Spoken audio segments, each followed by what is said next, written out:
TMC news live കൊച്ചിയിലേക്ക് സ്വാഗതം. ഈ വാർത്തകൾ നിങ്ങൾക്കായി അവതരിപ്പിക്കുന്നത് Lutech solar solutions, powered by Mayil food stuffs, Mookkannoor, city tower, city wear and city shoes, Angamaly and Cochin Kalabhavan Angamaly franchise.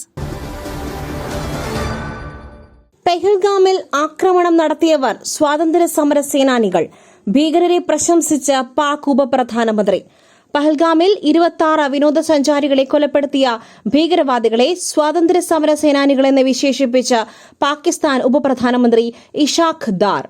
ആക്രമണത്തെ പാകിസ്ഥാൻ അപലപിക്കുകയും തീവ്രവാദ സംഘടനകൾക്ക് അഭയം നൽകുന്നുവെന്ന അവകാശവാദങ്ങൾ നിഷേധിക്കുകയും ചെയ്തതിനിടെയാണ് ഉപപ്രധാനമന്ത്രിയുടെ വിശേഷണം. എനിക്ക് മുണ്ടുടുക്കാനും അറിയാം, മടക്കി കുത്താനും അറിയാം. എനിക്കറിയുന്നത് വികസന രാഷ്ട്രീയം. VD സതീശന് മറുപടിയുമായി രാജീവ് ചന്ദ്രശേഖർ. മലയാളവും കേരള രാഷ്ട്രീയവും അറിയില്ലെന്ന VD സതീശന്റെ പ്രസ്താവനയ്ക്ക് മറുപടിയുമായി BJP സംസ്ഥാന അധ്യക്ഷൻ രാജീവ് ചന്ദ്രശേഖർ. അഴിമതി കാണിച്ച് തനിക്ക് പരിചയമില്ല, എനിക്ക് കേരള രാഷ്ട്രീയം അറിയില്ലെന്ന് പറഞ്ഞത് സത്യം. രാജ്യത്തോടുള്ള എന്റെ സ്നേഹം ചോദ്യം ചെയ്യപ്പെടുന്നതിൽ വേദനയുണ്ട്. നീരജ് ചോപ്ര. സൈബർ ആക്രമണങ്ങൾക്കെതിരെ തുറന്നടിച്ച് ജാവ്ലിൻ താരം നീരജ് ചോപ്ര.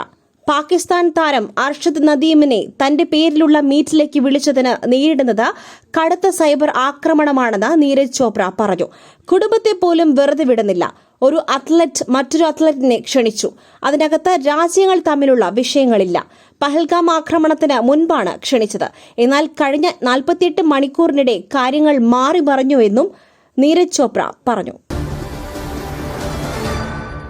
മതം ചോദിച്ച് ഹിന്ദുക്കൾക്ക് ആരെയും കൊല്ലാൻ സാധിക്കില്ല. അതുകൊണ്ടാണ് ഈ രാജ്യം ശക്തമായി നിലനിൽക്കുന്നത്. മോഹൻ ഭാഗവത്. മതം ചോദിച്ച ഹിന്ദുക്കൾക്ക് ആരെയും കൊല്ലാൻ സാധിക്കില്ല. അതുകൊണ്ടാണ് ഈ രാജ്യം ശക്തമായി നിലനിൽക്കുന്നത് എന്ന് RSS മേധാവി മോഹൻ ഭാഗവത്. പഹൽഗാം ഭീകരാക്രമണത്തിൽ പ്രതികരിച്ച് സംസാരിക്കുകയായിരുന്നു മോഹൻ ഭാഗവത്.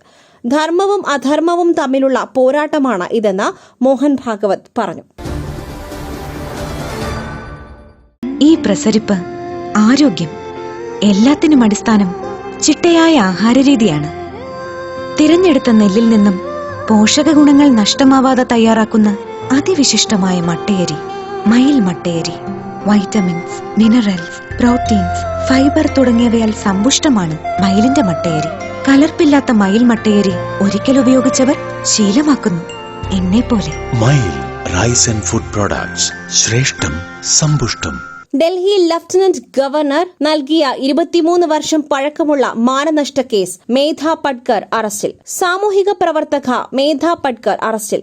ഡൽഹി ലഫ്റ്റനന്റ് ഗവർണർ നൽകിയ മാനനഷ്ട കേസിലാണ് അറസ്റ്റ് രേഖപ്പെടുത്തിയത്. ഡൽഹിയിലെ സാകേത് കോടതിയാണ് അറസ്റ്റ് വാറണ്ട് പുറപ്പെടുവിച്ചത്. ഉച്ചയോടെ മേധ പട്കറെ സാകേത് കോടതിയിൽ ഹാജരാക്കും. 23 കൊല്ലം പഴക്കമുള്ള കേസാണിത്. ഈ കേസിലാണ് കോടതി ജാമ്യമില്ലാ വാറണ്ട് പുറപ്പെടുവിച്ചത്.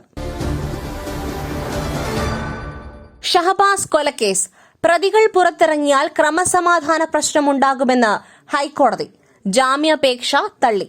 താമരശ്ശേരിയിൽ 10ാം ക്ലാസ് വിദ്യാർത്ഥി ഷഹബാസിനെ കൊലപ്പെടുത്തിയ കേസിലെ കുറ്റാരോപിതരായ വിദ്യാർത്ഥികളുടെ ജാമ്യാപേക്ഷ ഹൈക്കോടതി തള്ളി.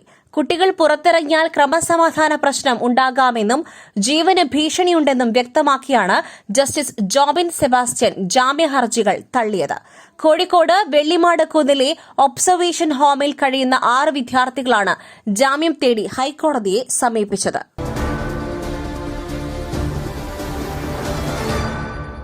സിന്ധു നദീജല കരാർ മരവിപ്പിച്ചത് നല്ലത്, പക്ഷേ വെള്ളം എവിടെ സംഭരിക്കും?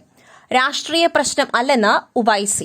പഹൽഗാം ഭീകരാക്രമണത്തിന് തിരിച്ചടിയായി സിന്ധു നദീജല കരാർ മരവിപ്പിച്ച കേന്ദ്ര സർക്കാർ നീക്കത്തെ അഭിനന്ദിച്ച് AIMIM നേതാവ് അസദുദ്ദീൻ ഉവൈസി. അതേസമയം വെള്ളം എവിടെ സംഭരിക്കുമെന്നും അദ്ദേഹം ചോദിച്ചു. കേന്ദ്ര സർക്കാർ എടുക്കുന്ന ഏതു തീരുമാനത്തെയും പിന്തുണയ്ക്കുമെന്നും ഇതൊരു രാഷ്ട്രീയ പ്രശ്നം അല്ലെന്നും സർവകക്ഷി യോഗത്തിൽ പങ്കെടുത്ത ശേഷം ഉവൈസി പറഞ്ഞു. വിനോദയാത്രയ്ക്കെത്തിയ 3 എഞ്ചിനീയറിംഗ് വിദ്യാർത്ഥികൾ പാലക്കാട് ആളിയാർ ഡാമിൽ മുങ്ങിമരിച്ചു. 3 വിദ്യാർത്ഥികളാണ് മുങ്ങിമരിച്ചത്. ഡാമിൽ കുളിക്കുമ്പോഴാണ് അപകടമുണ്ടായത്. മരിച്ചത് എഞ്ചിനീയറിംഗ് വിദ്യാർത്ഥികൾ. സംഘമെത്തിയത് വിനോദയാത്രയ്ക്ക്. ചെന്നൈയിലെ സ്വകാര്യ കോളേജ് വിദ്യാർത്ഥികളായ ധരുൺ, രേവന്ത് ആന്റോ എന്നിവരാണ് മരിച്ചത്. മറ്റൊരു വാർത്തയുമായി കണ്ടുമുട്ടുന്നതുവരെ നന്ദി, നമസ്കാരം.